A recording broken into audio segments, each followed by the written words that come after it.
Hi, Mystery Recapped here. Today, I am going to explain a French drama fantasy film called Angel. Spoilers ahead.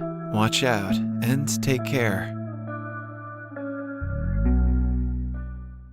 Louise is a beautiful young girl working as an assistant to a magician. She falls in love with his charm, and so does he with her beauty. But tragedy strikes when during one of their performances, the magician depicts being invisible and never returns. His disappearance causes Louise to fall into a spiral of depression. For some reason, she believes he will return to her soon because he has the ability to turn invisible on command. Her depression turns into hallucinations and delusion, which eventually lands her in a mental asylum. 9 months after the magician's disappearance, Louise goes into labor. No one knows she is pregnant, so she has to give birth on her own. The baby born that night is invisible. His existence proves that Louise is not delusional, or maybe it proves she's really delusional. But either way, she is too scared to tell the nurses. She knows her son will turn into a subject of experiments if people find out about his existence. Hence, she keeps him a secret. The nurses come every day to give her food and medicine, but never find out about the invisible kid living in the room. Louise calls him Angel, which eventually turns into his name. She takes great care of him and raises him like any normal child. We see her patting his back, feeding him, teaching him to talk and eat. When he grows old enough, she uses chalk and the wall to teach him to read. Angel loves to play with Louise's old dress and shoes, which is the only way he can see half of himself in the mirror. Every night, Louise tells him about her childhood home. She used to live in a cabin in the middle of the woods, owned by her father. On vacation, they used to travel by train and go to a lake. It is Louise's favorite place in the world, and she hopes her son will be able to see it one day. She also wants to teach him to swim in the lake, but the thought of him meeting the outside world scares her to death.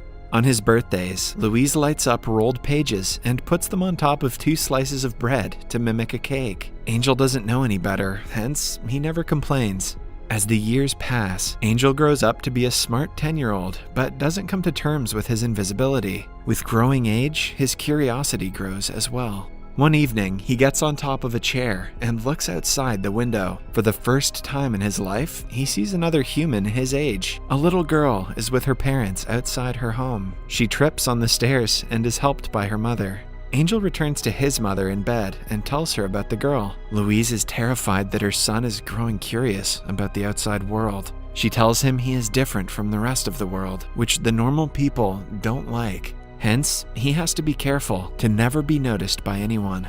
The comment makes a lasting impression on the kid, but his interest in the pretty neighbor doesn't die. He frequently watches her through the window and realizes she always plays the same 2 keys on the piano. He listens to it for as long as he can, hoping to meet her someday. One morning, Angel asks his mother what it is like to see herself in the mirror. Louise describes the feeling as seeing yourself a little more than you see other people. Louise always believed that her lover would come to her and Angel one day, but after years of waiting, she has fallen deep into depression. She barely talks to Angel nowadays.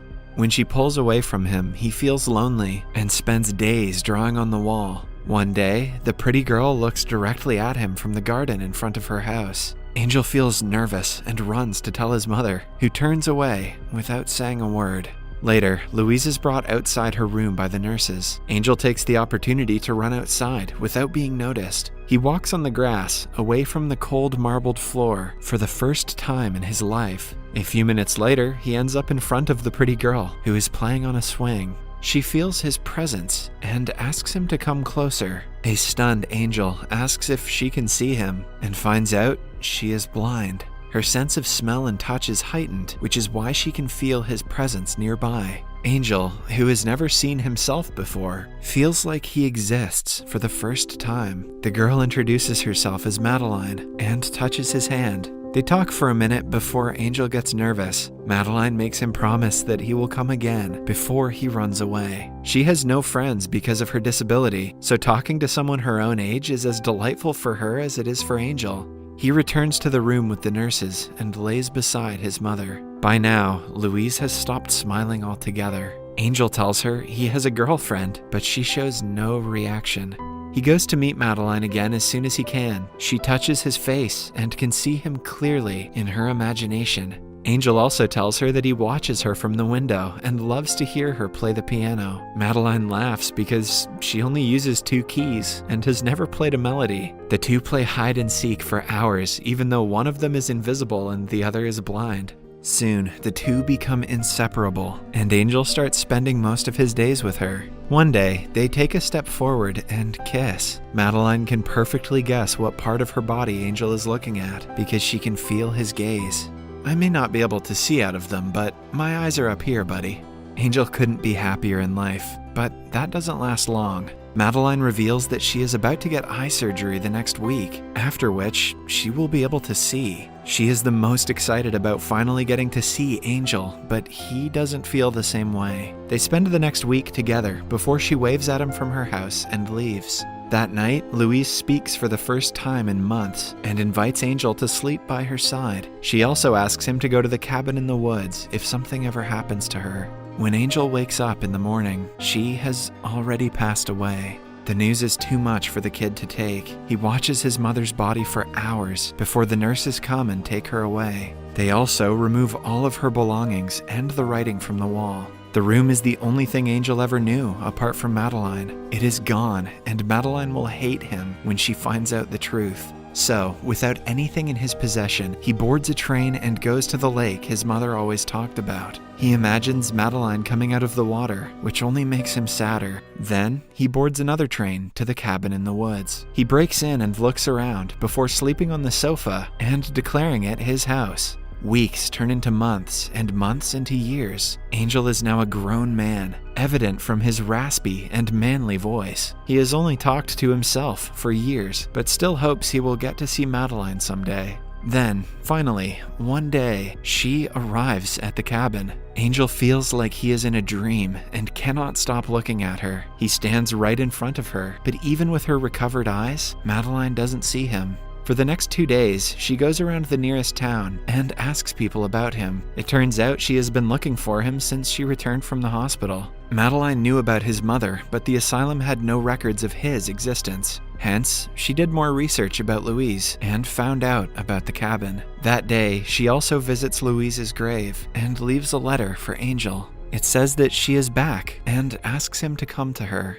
Angel continues following her and stays with her at the house, without her knowing. Madeline frequently feels his eyes on him, like she did years ago, but she dismisses it every single time. Having had enough, Angel writes a letter back to her, saying that he misses her as much as she misses him, but can only meet if she promises to keep her eyes closed. They meet in the woods later that day, and as promised, Madeline keeps her eyes closed. They return home together and lay down by each other's side. Madeline feels his face and takes in his scent, trying to relive the memories they shared. His scent has changed a little, but she can still recognize him. The lovers are overwhelmed by the sudden closeness after years of longing for each other.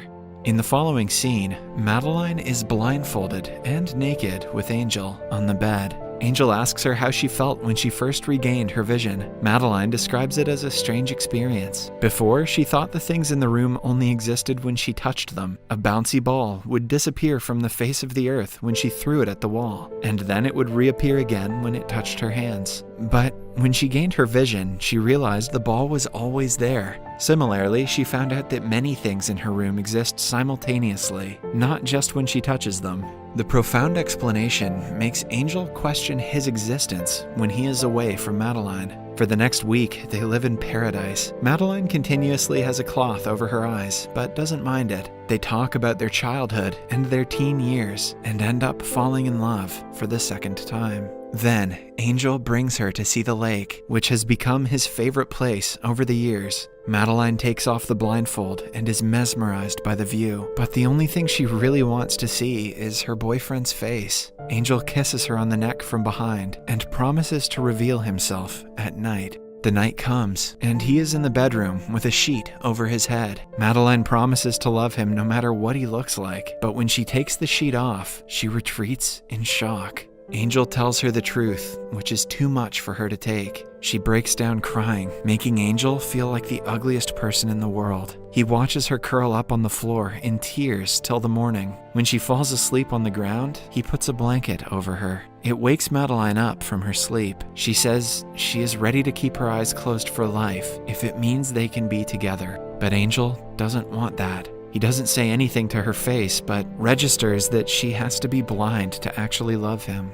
Madeline wakes up the next morning and looks for Angel but doesn't find him. Instead, she finds a note that says he is going away from her life. He promises to always love her, but asks her to stop loving him. Madeline sheds a single tear after reading it. She packs her luggage and is ready to leave when she feels something in her chest. It is almost as if she can tell where Angel is at that moment. After closing her eyes and searching for his scent, she realizes he went to the lake. In the following scene, Madeline reaches the deck and calls for him. She knows he is nearby because of his scent, but Angel refuses to talk. Suddenly, a splash of water is heard. Angel has accidentally fallen into the lake, but he doesn't know how to swim. Madeline jumps behind him, even though she cannot see him. After frantically searching for a while, she sees bubbles underwater and brings him to the shore. Angel gains consciousness after a few rounds of CPR. Madeline declares that this is the end of their misery, and they will remain together forever after this moment. She promises to learn to see him with her eyes open, like she used to see him with them closed.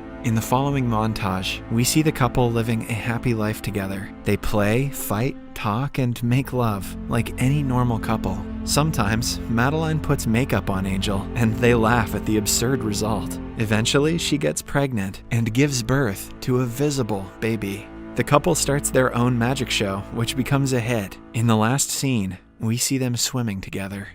Subscribe for more videos like this, turn on notifications, and leave a like to help the channel out. Thank you for watching.